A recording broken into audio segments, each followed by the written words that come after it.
સુરેન્દ્રનગરમાં વરસાદ બાદ સમસ્યાઓની આખી ભરમાર સામે આવી રહી છે। સમસ્યાઓના ઉકેલ માટે કામગીરી ઝડપી બની। સંકલન બેઠકમાં કામગીરી ઝડપી કરવા માટે સૂચના આપવામાં આવી। ધારાસભ્ય જગદીશ મકવાણા બેઠકમાં હાજર રહ્યા હતા। એજન્સીઓ બેદરકારી દાખવે તો બ્લેકલિસ્ટ કરવાની પણ સૂચના આપવામાં આવી છે।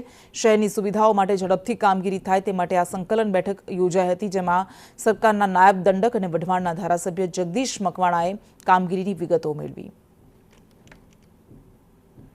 શહેરમાં પાણી નિકાલ, રસ્તાઓ, ભૂગર્ભ ગટર સહિતના અનેક કામો એવા છે કે જે પૂરા થતા નથી। લોકો હાલાકી ભોગવે છે, હેરાન થાય છે। ત્યારે આ તમામ કામ ઝડપથી પૂરા કરવામાં આવે તેવા આદેશ આપવામાં આવ્યા। પ્રજાને સુવિધાઓ આપવાની સૂચના આપવામાં આવી છે। ધારાસભ્ય તરફથી કોઈ એજન્સી કામ ન કરે, ઠાગાઠૈયા કરે, લાલિયાવાડી દાખવે તો એને બ્લેકલિસ્ટમાં મૂકવાના પણ આદેશ અપાયા।